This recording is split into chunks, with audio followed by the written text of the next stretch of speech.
Assalamualaikum warahmatullahi wabarakatuh, Sobat Henis Channel dimanapun Anda berada.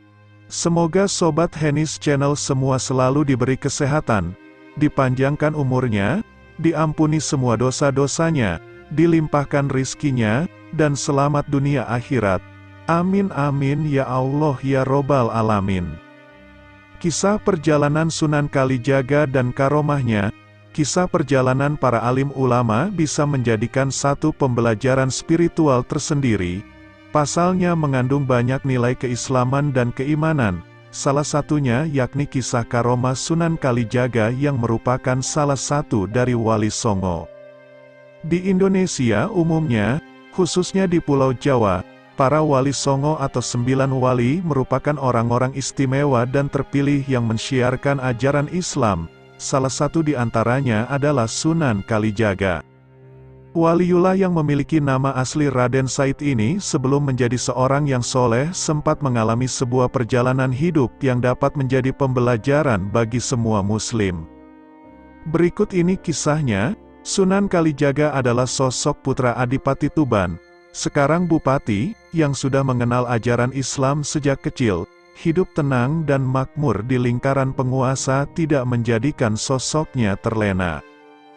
Justru Raden Said kecil memberontak saat mengetahui beberapa pejabat kadipaten yang menarik pajak tinggi buat rakyat jelata.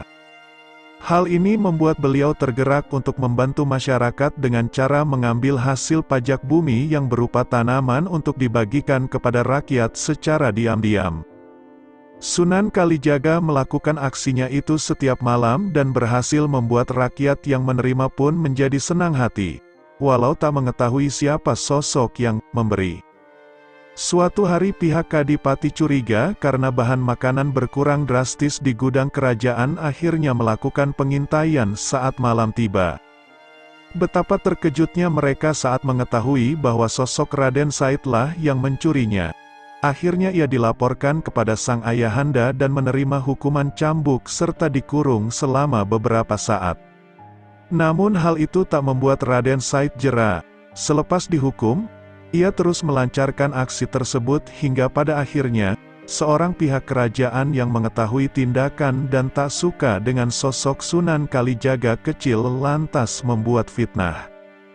Ia merampok namun untuk dirinya sendiri, bahkan memerkosa dengan menggunakan topeng dan kostum yang sama dengan apa yang dikenakan oleh Raden Said.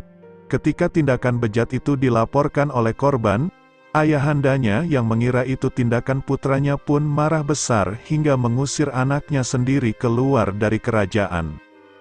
Menjadi berandal dan bertemu Sunan Bonang. Ketika diusir, Raden Said pun pergi mengembara tanpa arah.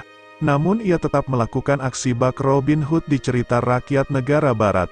Ia meningkatkan kemampuannya dan mengubah identitasnya hingga akhirnya terkenal dengan sebutan Berandal Lokajaya.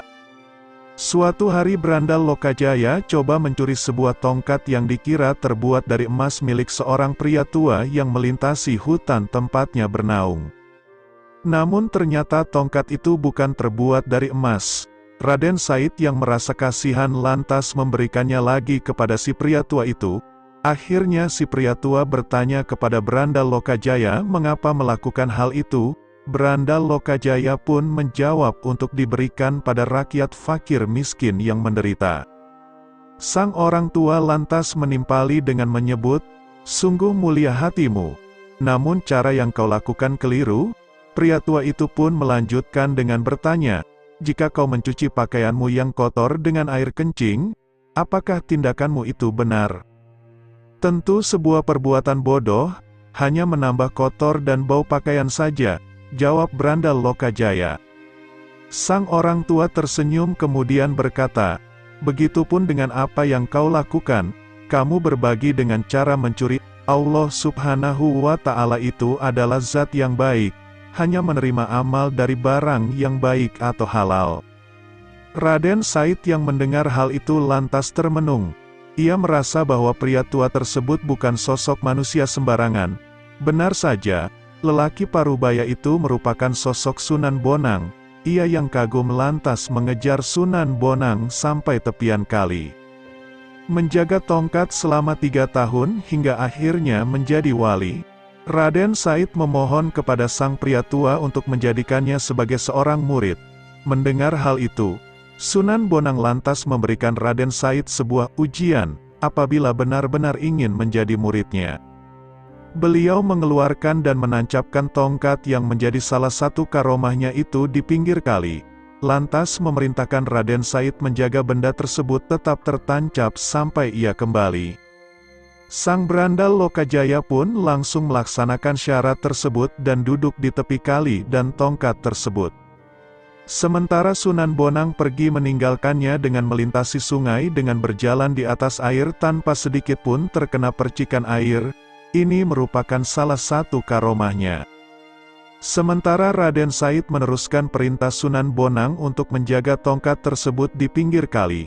Ia yang mulai merasa bosan lantas berdoa kepada Allah Subhanahu wa Ta'ala untuk memintanya tertidur layaknya seorang pemuda di Gua Kahfi saat zaman Rasulullah Shallallahu Alaihi Wasallam dahulu. Doa tersebut diijabah hingga akhirnya berandal Lokajaya tertidur selama 3 tahun lamanya. Selama itu Sunan Bonang baru kembali. 3 tahun terlelap dalam tidurnya, Sunan Bonang membangunkan berandal Lokajaya dengan cara mengumandangkan azan di sampingnya. Setelah terbangun dari tidurnya, Sunan Bonang mengajak berandal Lokajaya menuju pesantrennya di wilayah Tuban untuk diajarkan ilmu agama. Akhirnya Raden Said atau berandal Lokajaya menjadi salah seorang pendakwah seperti gurunya dan terkenal dengan sebutan Sunan Kalijaga. Namanya itu sendiri berarti seorang ulama yang menyebarkan Islam dan pernah menjaga kali sesuai perintah gurunya Sunan Bonang. Setelah menjadi wali, Sunan Kalijaga pun memiliki beberapa karomah seperti dapat mengubah rupanya hingga konon sempat bertemu Nabi Khidir alaihi salam. 7 karomah Sunan Kalijaga sampai saat ini, kesaktian Sunan Kalijaga masih menjadi misteri. Banyak orang yang percaya dan meragukan mengenai hal tersebut. Apakah benar dia bisa menghilang dan miliki banyak ajian? Sosok yang lengket dengan Muslim Pulau Jawa Traiput Sangan berpengaruh besar dalam memasukkan pengaruh agama Islam ke tradisi Jawa. Membahas mengenai Sunan Kalijaga, menarik untuk mengulas sisi lain legenda yang lahir sekitar 1450 Masehi tersebut. Konon katanya, anak dari Tumenggung Wilwatikta selaku Adipati Tuban 8 itu mempunyai banyak ilmu.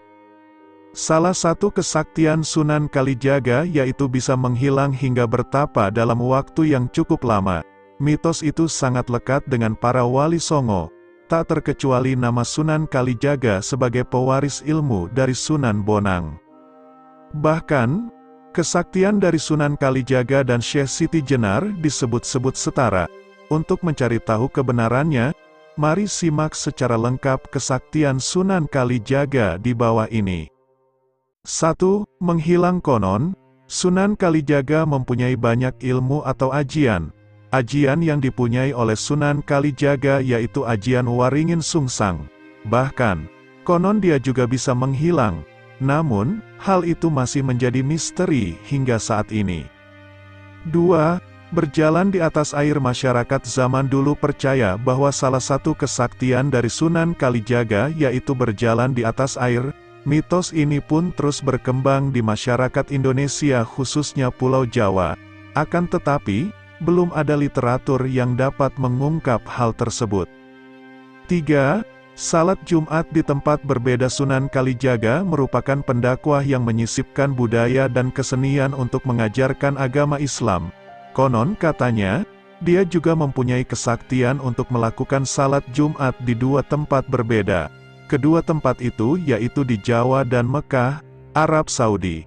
Di lain sisi, sebenarnya hal itu sangatlah mustahil untuk dilakukan. 4.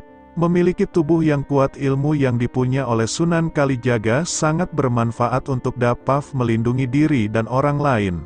Dari cerita yang beredar, bahwa kesaktian lain yang dipunya olehnya yaitu tahan terhadap api. Tubuhnya tidak mempan walaupun seluruh tubuhnya sudah dibakar api panas. 5. Bertapa dalam waktu lama. Pada zaman dulu, Bertapa merupakan hal yang biasa untuk dilakukan.